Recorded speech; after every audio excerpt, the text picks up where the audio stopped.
അസ്സലാമു അലൈക്കും വറഹ്മത്തുള്ളാഹി. ആദരണീയരായ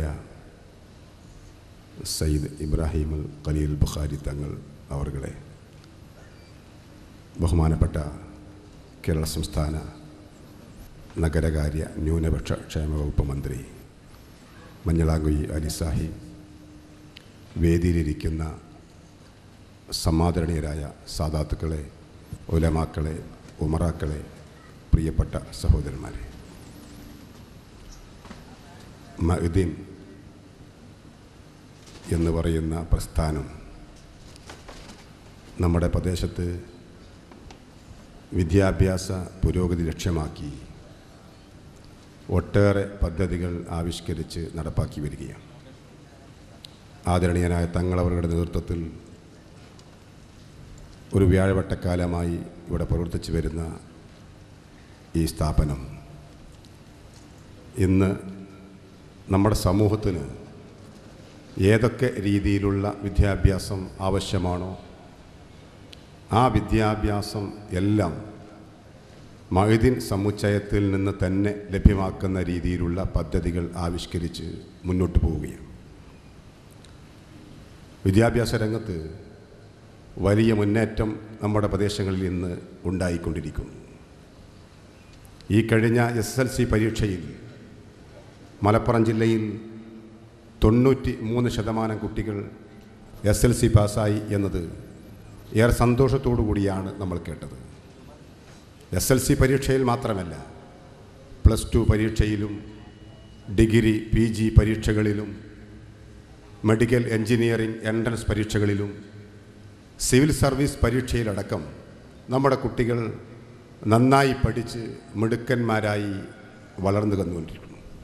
നമ്മുടെ കുട്ടികൾ വിദ്യാസമ്പന്നരായി വളർന്നു വരുമ്പോഴും വിദ്യാസമ്പന്നമായ ഒരു തലമുറക്കിടയിലും കുറ്റകൃത്യങ്ങൾ പെരുകി വരുന്നു എന്ന വേദനാജനകമായ വാർത്തയാണ് നമ്മൾ കേട്ടുകൊണ്ടിരിക്കുന്നത്. ഈ അടുത്ത ദിവസം സ്ഥിരമായി ഒരു പ്രദേശത്ത് രാത്രിയായാൽ അതിലെ ബൈക്കിലൂടെ സഞ്ചരിക്കുന്ന കുടുംബങ്ങളെ തടഞ്ഞു നിർത്തി സ്വർണ്ണമാല പൊട്ടിച്ചോടുന്ന സംഭവമുണ്ടായി. ദിവസങ്ങളോളം പത്രക്കോളങ്ങളിൽ സ്ഥലം പിടിച്ചു. നാട്ടുകാർ സംഘടിച്ച് ഈ അതിക്രമം നടത്തുന്ന ആളെന്ന് പിടികൂടണം എന്ന് തീരുമാനിച്ച് പിടികൂടിയപ്പോൾ വേദനിപ്പിക്കുന്നതും ലജ്ജാകരവുമായ വാർത്തയാണ് പുറത്തു വന്നത്.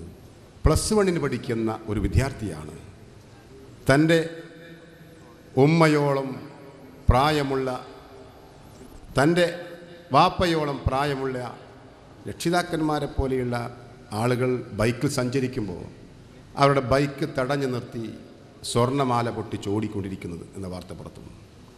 അപ്പോൾ നമ്മുടെ വിദ്യാസമ്പന്നമായ ഒരു തലമുറക്കിടയിൽ എന്തുകൊണ്ട് ഈ കുറ്റകൃത്യങ്ങൾ പെരുകി വരുന്നു എന്ന് പരിശോധിക്കുമ്പോഴാണ് മഅ്ദിൻ പോലെയുള്ള സ്ഥാപനങ്ങളുടെ പ്രസക്തിയും പ്രാധാന്യവും നമുക്ക് ബോധ്യം വരുന്നത്.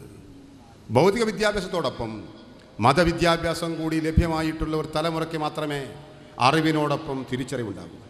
അറിവുള്ള ഒരു തലമുറ വളർന്നു വരികയാണ്. അറിവിനോടൊപ്പം തിരിച്ചറിവുള്ള തലമുറ വളർന്നു വരണമെങ്കിൽ അവർക്ക് ഭൗതിക വിദ്യാഭ്യാസത്തോടൊപ്പം മതവിദ്യാഭ്യാസം കൂടി ലഭ്യമായാൽ മാത്രമേ സാധ്യമാകൂ.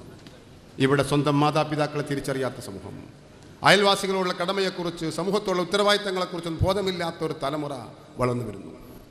കുട്ടികളെ കഷ്ടപ്പെട്ട് അധ്വാനിച്ച് കടം വാങ്ങിച്ച് ഞാൻ തിരക്കിട്ടില്ല, കുട്ടികളെ പഠിപ്പിക്കണമെന്ന ചിന്ത നമ്മുടെ രക്ഷിതാക്കളിലുണ്ടായി. അങ്ങനെ കഷ്ടപ്പെട്ട് അധ്വാനിച്ച് നമ്മുടെ കുട്ടികൾ വളർന്ന് വലുതായി വരുമ്പോൾ കുറച്ചെത്തുമ്പോൾ അവരാലോചിച്ചു പോകുന്നത് തന്നെ കഷ്ടപ്പെട്ട് അധ്വാനിച്ച് വളർത്തിയ ഈ രക്ഷിതാവിനോട് നന്ദി കാണിക്കുന്നതിന് പകരം നന്ദി കേട് കാണിക്കുന്ന ഒരു തലമുറ വളർന്നു വരുന്നു. തൻ്റെ ബാപ്പയാണ്, തൻ്റെ ഉമ്മയാണ് അതെന്ന് പറയാൻ പോലും മടി കാണിക്കുന്ന ചെറുപ്പക്കാർ. എത്രയും വേഗം ഉമ്മയെയും ബാപ്പയെയും ഒക്കെ നല്ല വൃദ്ധസദനത്തിൽ കൊണ്ടുപോയി ചേർക്കണം, അവിടെ കൊണ്ടുപോയി പാർപ്പിക്കണം എന്നാലോചിക്കുന്ന തലമുറ വളർന്നു വരികയാണ്. ഇങ്ങനെ ചിന്തിക്കാൻ അവർക്ക് പ്രേരണ നൽകിയത് വേണ്ട രീതിയിലുള്ള മതവിദ്യാഭ്യാസം, ധാർമ്മിക വിദ്യാഭ്യാസം അവർക്ക് ലഭിക്കാതെ പോയി എന്നതാണ്. അപ്പോൾ അത്തരത്തിലുള്ള ഒരു തലമുറക്ക് ശരിയായ ദിശാബോധം കാണിച്ചു കൊടുക്കാൻ മതഭൗതിക വിദ്യാഭ്യാസങ്ങൾ സമന്വയിപ്പിച്ചുകൊണ്ടുള്ള മഅ്ദിൻ പോലെയുള്ള സ്ഥാപനങ്ങൾ നമ്മുടെ സമൂഹത്തിൽ ഉയർന്നു വരേണ്ടത് അനിവാര്യമാണ്. ഇന്നത്തെ കാലഘട്ടത്തിൽ ഏറെ പ്രസക്തമായിട്ടുള്ള എഞ്ചിനീയറിംഗ് കോളേജ് ഉൾപ്പെടെയുള്ള സ്ഥാപനങ്ങൾക്ക് ഇവിടെ അഭിനന്ദനായ തങ്ങളവരുടെ നേതൃത്വത്തിൽ നമ്മൾ രൂപം നൽകുക. ഞാൻ സുദീർഘമായി സംസാരിക്കുന്നില്ല. ഈ സന്തോഷത്തിൽ പങ്കുചേരാൻ അവസരം ലഭിച്ചത് എനിക്ക് അതിയായ സന്തോഷമുണ്ട്. മൊയ്‌ദീൻ സ്ഥാപനങ്ങളുടെ എല്ലാ പരിപാടികളിലും ഇവിടെ MLA ആകുന്നതിന് മുമ്പ് തന്നെ പങ്കെടുക്കാൻ എനിക്ക് അവസരമുണ്ടായിട്ടുണ്ട്.